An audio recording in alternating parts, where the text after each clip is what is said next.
Hello friends, तो आप लोगों का स्वागत है स्टडी विथ मी में। तो फ्रेंड्स, हमारा ज्योग्राफी चल रहा था और ज्योग्राफी में हमारा सेक्शन सी चल रहा था। और सेक्शन सी में हम पिछले क्लास में उद्योगों के प्रकार, उद्योगों की अवस्थापना के कारक को पढ़ चुके थे। आज का जो हमारा टॉपिक होने वाला है वो लोहा और इस्पात उद्योग है। तो चलिए देखते हैं इससे क्वेश्चन कैसे बनते हैं। फ्रेंड्स देखिए, जेपीएससी सिलेबस के अकॉर्डिंग ही हमारा सारा सिलेबस चल रहा है। तो आज का जो टॉपिक है हमारा लोहा इस्पात उद्योग। तो चलिए देखते हैं इससे संबंधित क्वेश्चन। भारत में लोहा इस्पात उद्योग की स्थापना, स्थिति, स्थानीयकरण एवं लोहा इस्पात उद्योग से जुड़ी समस्याओं का विवरण दीजिए। देखिए, एक ही क्वेश्चन में कितने तरह के हम लोग आंसर को आज करने वाले हैं। पहले तो भारत में लोहा इस्पात उद्योग की स्थापना विकास को बताएंगे, फिर स्थानीयकरण को देखेंगे और फिर लोहा इस्पात उद्योग से जुड़ी समस्याओं का विवरण करेंगे। तो जैसे कि सबसे पहले हम भूमिका लिखते हैं। लोहा इस्पात उद्योग किसी भी देश के औद्योगिक विकास की रीढ़ मानी जाती है।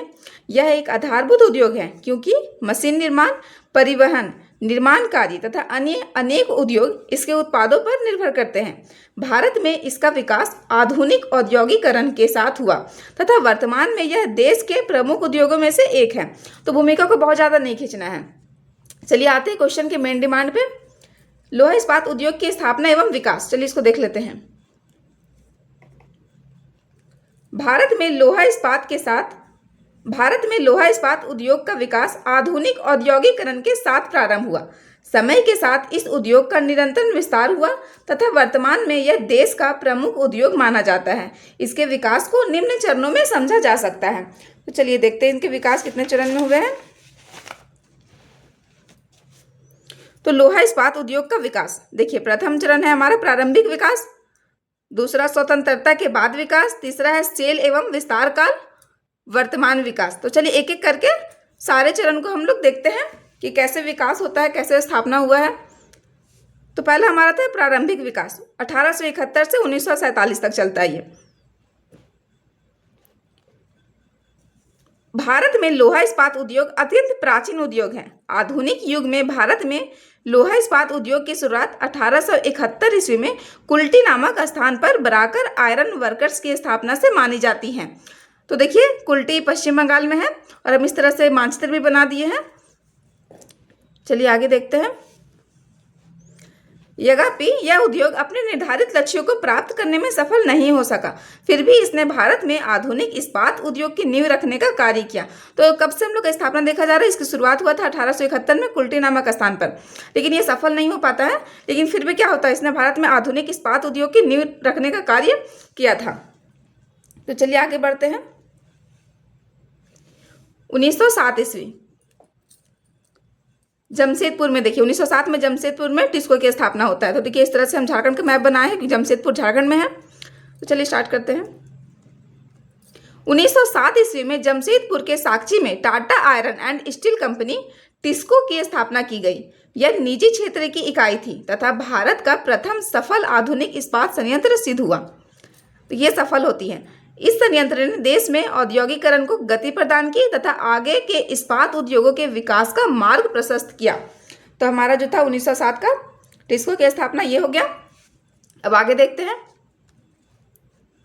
1918 ईस्वी आसनसोल कहाँ, पश्चिम बंगाल में। तो देखिए पश्चिम बंगाल का मैप बना दिए हैं।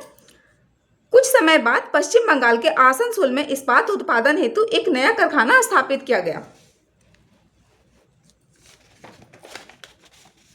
चलिए आगे चलकर यह Indian iron and steel company इसको के नाम से प्रसिद्ध हुआ। इसके पश्चात 1936 ईस्वी में कुल्टी और आसनसोल की इकाइयों को संगठित कर Indian iron and steel company का विस्तार किया गया। तो दोनों को क्या कर दिया गया, विलय कर दिया गया। कंपनी ने देश के लोहा इस्पात उत्पादन में महत्वपूर्ण योगदान दिया। तो चलिए देखिए 1918 का आसनसोल वाला भी हमारा कंप्लीट हो गया है। अब आगे देखिए 1923 ईस्वी का, ये हम लोग प्रारंभिक विकास में पढ़ रहे हैं, ठीक है ना। 1923 भद्रावती कहाँ है, कर्नाटक में। तो देखिए यहाँ पे हम लिख दिए Mysore iron and steel works की स्थापना हुआ था इस समय। 1923 ईस्वी में कर्नाटक के भद्रावती में Mysore iron and steel works की स्थापना की गई। यह दक्षिण भारत का प्रथम प्रमुख लोहा इस्पात उद्योग था। यह कंपनी भी सफल रही तथा देश के लोहा इस्पात के उत्पादन में महत्वपूर्ण भूमिका निभाई। तो 1923 वाला भी हमारा हो गया और प्रारंभिक विकास जो था हमारा प्रथम चरण वो भी कंप्लीट हो गया। कैसे हुआ देखिए, स्टार्ट हुआ था 1871 में कुल्टी से, 1907 में जमशेदपुर वाला हुआ, टिस्को की स्थापना, 1918 में आसनसोल पश्चिम बंगाल का हुआ, इसको की स्थापना, और 1923 में हमारा Bhadravati Mysore iron and steel workers की स्थापना होता है। ठीक है ना। तो चलिए अब आगे देखते हैं। दूसरा चरण हमारा क्या था, स्वतंत्रता के बाद लौह इस्पात उद्योग का विकास। तो चलिए अब इसको देख लेते हैं। स्वतंत्रता के बाद लोहा इस्पात उद्योग के विकास हेतु अनेक प्रयास किए गए। इसका विकास निम्नलिखित पंचवर्षीय योजनाओं के में स्पष्ट रूप से देखा जा सकता है। तो देखिए इसको हम लोग पंचवर्षीय योजनाओं के माध्यम से समझेंगे। तो चलिए देखते हैं। देखिए हमारा मेन स्टार्टिंग आप लोगों को अच्छा लग रहा है तो वीडियो को लाइक कीजिए, चैनल को सब्सक्राइब कीजिए। इस योजना में लौह इस्पात उद्योग पर विशेष ध्यान नहीं दिया गया। देखिए प्रथम पंचवर्षीय योजना है। इस योजना में क्या होता है, लोह इस्पात उद्योग पर विशेष ध्यान नहीं दिया जाता है, केवल मौजूदा इकाइयों के रख रखाव और सीमित विस्तार पर बल दिया जाता है। अगला देखिए हमारा द्वितीय पंचवर्षीय योजना। इस योजना में इस्पात उद्योग को प्राथमिकता दी गई। देश में नए सार्वजनिक क्षेत्र के इस्पात संयंत्र स्थापित करने की शुरुआत हुई। इस अवधि में 3 प्रमुख इस्पात संयंत्र स्थापित किए गए। कौन कौन से थे वो देखिए, इस भिलाई इस्पात सोवियत संघ के सहयोग से होता है छत्तीसगढ़ में, राउरकेला इस्पात जर्मनी के सहयोग से होता है उड़ीसा में, और दुर्गापुर इस्पात ब्रिटेन के सहयोग से पश्चिम बंगाल में स्थापित किया जाता है। ये द्वितीय पंचवर्षीय योजना में होता है। चलिए आगे देखते हैं।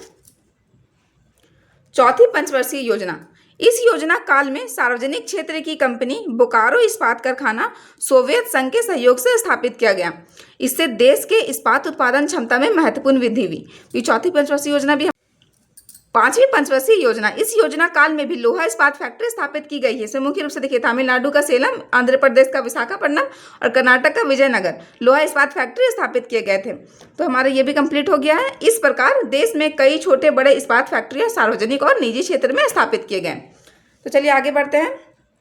सेल एवं विस्तार काल, जो तीसरा हमारा था सेल एवं विस्तार काल, उसको भी देख लीजिए। 1973 ईस्वी में सरकार ने सेल की स्थापना की। सेल का मुख्य कार्य क्या था, सार्वजनिक और निजी क्षेत्र में सभी लोहा इस्पात फैक्ट्रियों पर नियंत्रण रखना।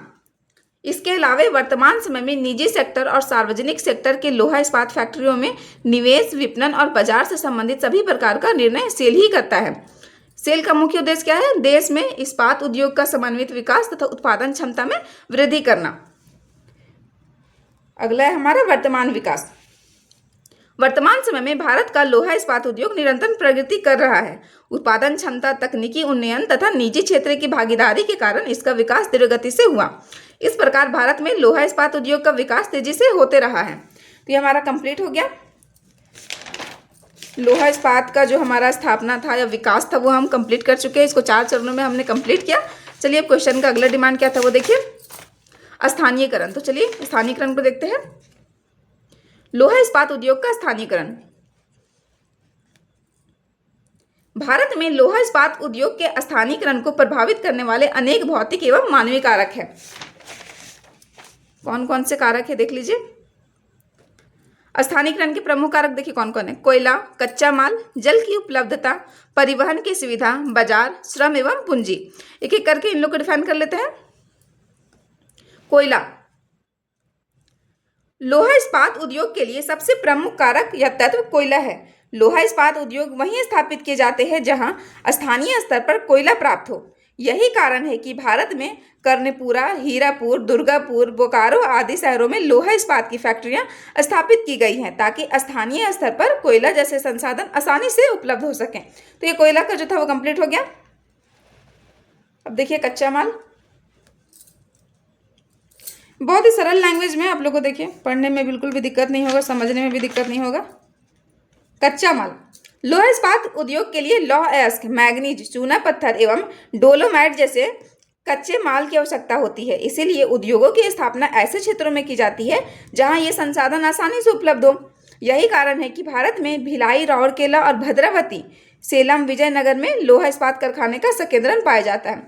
तो कौन से कारण है देख लीजिए, कच्चा माल की उपलब्धता के कारण ही भारत में भिलाई, राउरकेला, भद्रावती ये सब में लोहा इस्पात का जो था संकेंद्रण पाया जाता है। तो चलिए आगे देखते हैं। जल की उपलब्धता।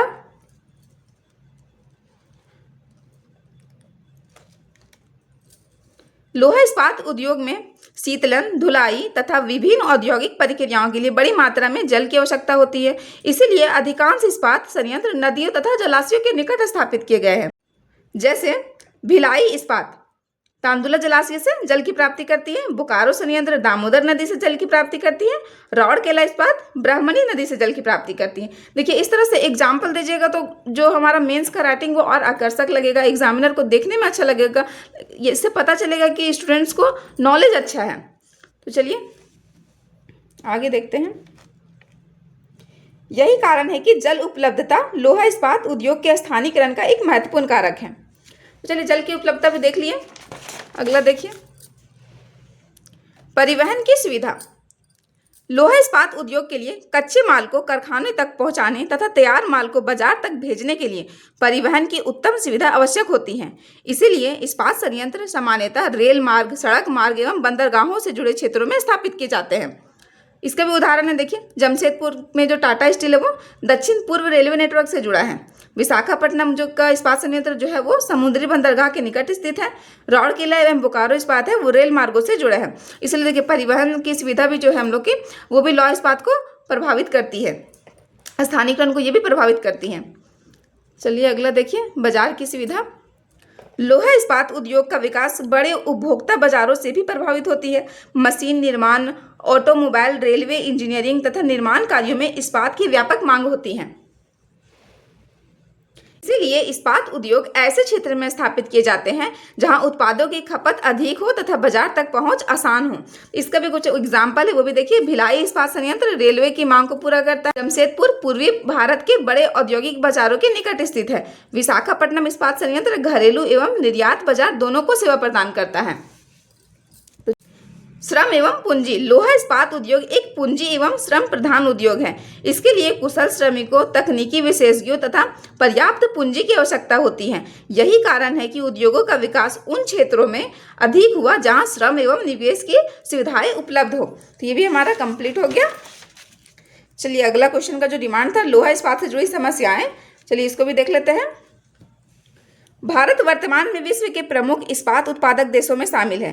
फिर भी लोहा इस्पात उद्योग अनेक समस्याओं का सामना कर रहा है। कौन कौन सी समस्याएं देखिए। निम्न उत्पादकता, पूंजी निवेश की कमी, नवीन श्रमिक का अभाव, स्थापित क्षमता का अधूरा उपयोग। चलिए इसको भी थोड़ा थोड़ा डिफाइन कर लेते हैं। निम्न उत्पादकता, देश में निरंतर इस्पात की वास्तविक मांग एवं खपत बढ़ती जा रही है, क्योंकि मांग के अनुरूप इसकी पूर्ति नहीं हो पा रही है। हमारे यहाँ इस्पात उद्योगों में कोकिंग कोल आदि के नहीं होने के कारण उत्पादन प्रभावित होता है। अधिकांश इस्पात जो है उद्योग खुली भट्टियों में इस्पात का उत्पादन करते हैं, जिसके कारण अधिक ऊर्जा की खपत होती है। इसके फलस्वरूप इस्पात की लागत भी बढ़ जाती है तथा मांग के अनुरूप आपूर्ति नहीं हो पाती है। तो निम्न उत्पादकता भी देख लिए कैसे निम्न उत्पादन हो रहा है। अगला है पूंजी निवेश की कमी। लोहा इस्पात उद्योग के लिए भारी पूंजी की आवश्यकता होती है, जो हमारे यहाँ पर्याप्त रूप से उपलब्ध नहीं हो पाता। सार्वजनिक क्षेत्र की कंपनियां पूंजी की कमी के कारण पर्याप्त उत्पादन नहीं कर पाती हैं। इसके परिणाम स्वरूप लोहा इस्पात उद्योग संतोषजनक रूप से विकसित नहीं हो पाता। तो ये भी एक कारण है। अगला है नवीन तकनीक का अभाव। भारत में आज भी लोहा इस्पात उद्योग मुख्यतः पुरानी तकनीक पर आधारित है। आज भी देश में इस क्षेत्र में उच्च तकनीक का उपयोग नहीं किया जा रहा, जो लोहा इस्पात उद्योग की एक बड़ी समस्या है। लास्ट जो हमारा है स्थापित क्षमता का अधूरा उपयोग। भारत के कई इस्पात कारखानों में बिजली, हड़ताल, कच्चे माल की कमी, परिवहन की समस्या आदि के कारण उद्योगों की स्थापित क्षमता का पूरा उपयोग नहीं हो पाता, जिसके कारण इस्पात उद्योग अपनी उत्पादन क्षमता में कमी दर्ज करते हैं। तो हमारा जो क्वेश्चन का डिमांड था वो पूरा कंप्लीट हो चुका है। देखिए मेन स्टार्टिंग पूरा कंप्लीट हो गया। जो क्वेश्चन पूछा उसका आंसर इनको मिल चुका है। अब आते हैं निष्कर्ष पे। तो उपरोक्त अध्ययन से स्पष्ट होता है कि भारत में लोहा इस्पात उद्योग का विकास एवं स्थानीयकरण विभिन्न भौतिक एवं आर्थिक कारकों से प्रभावित रहा है। वर्तमान चुनौतियों के बावजूद यह उद्योग देश के औद्योगिक विकास में महत्वपूर्ण भूमिका निभा रहा है तथा भविष्य में इसके विकास की पर्याप्त संभावनाएं हैं। तो आज का जो हमारा आंसर राइटिंग यही कंप्लीट होता है। नेक्स्ट वीडियो में मिलेंगे नेक्स्ट टॉपिक के साथ। और अगर आप लोगों को PDF चाहिए तो PDF के लिए आपको डिस्क्रिप्शन में लिंक है टेलीग्राम का, आप लोग उसमें जुड़ जाइएगा, आपको PDF मिल जाएंगे, क्योंकि बहुत सारे स्टूडेंट का रिक्वायरमेंट था कि PDF चाहिए। तो चलिए मिलते हैं नेक्स्ट टॉपिक में नेक्स्ट वीडियो के साथ।